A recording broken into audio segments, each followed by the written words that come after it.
Hi friends, welcome to my channel. मैं नगेंद्र कुमार आपका बहुत बहुत स्वागत करता हूं। फ्रेंड्स, कैसे हैं आप सब लोग? आशा करता हूं कि आप सब लोग बहुत अच्छे से होंगे, अपना ध्यान रख रहे होंगे। तो फ्रेंड्स, आज हम डिस्कस करेंगे कि प्राचीन भारत के जो मुख्य मुख्य शासक हैं अलग अलग वंशों के, उनके ऊपर चर्चा करेंगे। तो फ्रेंड्स, अगर हम स्टार्ट करें, हम प्रथम पहले 16 महाजनपद से चलेंगे फ्रेंड्स। और 16 महाजनपद में अगर हम देखें, जो 16 महाजनपद थे जिनमें कि मगध, कंबोज, गांधार, अवंती, वत्स आदि, जो पांचाल, शूरसेन आदि, जो 16 महाजनपद थे फ्रेंड्स, इनमें दो तरह के राज्य थे, राजतंत्र और गणतंत्र। तो फ्रेंड्स, हम यहाँ मगध के बारे में चर्चा करेंगे कि मगध में जो है मगध का उदय हुआ। और मगध का जो उदय हुआ था, सबसे पहले जो है वहाँ के जो शासक कहा जाता है बिम्बिसार वंश, बिम्बिसार जो है कहा जाता है हर्यक वंश का। और बिम्बिसार का पुत्र अजात शत्रु, और अजात शत्रु का पुत्र जो है उदयन। तो फ्रेंड्स, इस प्रकार से आगे चल के देखते हैं तो हम मगध में नंद वंश को पाते हैं। और नंद वंश का जो अंतिम शासक होता है घनानंद, जो कि सिकंदर का समकालीन कहा जाता है, जिसको हरा करके चंद्रगुप्त मौर्य ने हरा करके जो है मौर्य वंश की स्थापना की। और जो चाणक्य की सहायता से, चाणक्य जो कि चंद्रगुप्त मौर्य का प्रधानमंत्री था, और एक बहुत विशाल साम्राज्य मौर्य साम्राज्य, चूंकि बहुत ही इतिहास में काफी, भारतीय इतिहास में बहुत ही महत्व रखता है। तो फ्रेंड्स, चंद्रगुप्त मौर्य, उसके बाद उसका पुत्र बिंदुसार, उसके बाद उसका अशोक, और अशोक के भी अलग अलग कई पुत्र थे फ्रेंड्स, जिसमें कुणाल आदि, तीवर, जालोक आदि थे। तो फ्रेंड्स, आज और आगे की बात करें, मौर्य साम्राज्य का जो अंतिम शासक बृहद्रथ जिसको कहा जाता है, जिसे पुष्यमित्र शुंग ने जिसकी हत्या कर दी थी सेना का निरीक्षण करते समय।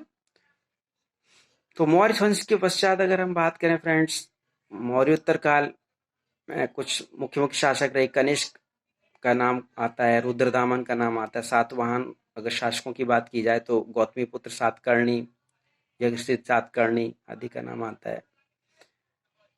और सातवाहनों के बाद फ्रेंड्स, अगर हम मुख्य रूप से मोटी मोटी बात कर रहे हैं, उसमें गुप्त वंश आता है। गुप्त वंश में मुख्य शासकों का नाम अगर लिया जाए तो श्रीगुप्त ने तो उसकी स्थापना की थी, गुप्त वंश की।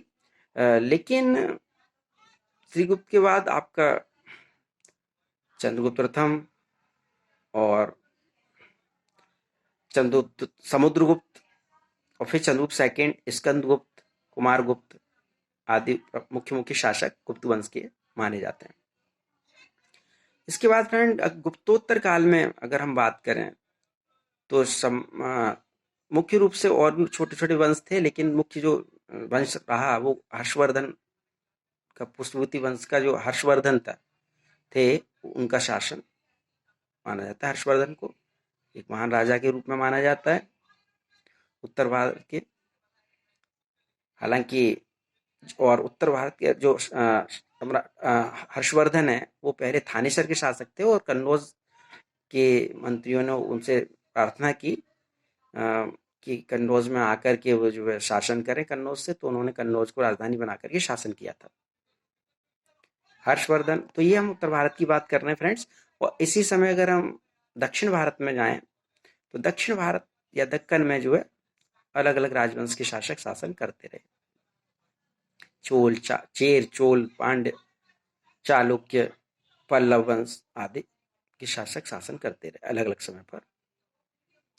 और चालुक्य वंश का शासक पुलकेशिन सेकंड, जिसने कि हर्षवर्धन के साथ हर्षवर्धन को नर्मदा के तट पर हराया था फ्रेंड्स, और हर्षवर्धन के दक्कन अभियान को जो है रोका।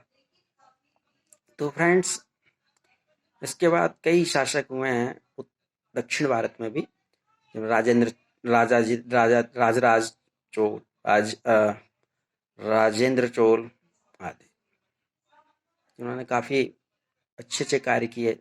चोल वंश का तो ग्राम जो शासन था, वो स्थानीय शासन जो था उनका, उसके लिए काफी फेमस है। तो फ्रेंड्स, ये कुछ एक छोटा सा प्रयास था प्राचीन भारत के शासकों के बारे में। तो आज के लिए इतना ही, फिर मिलते हैं नेक्स्ट वीडियो में। तब तक के लिए बाय बाय, टेक केयर।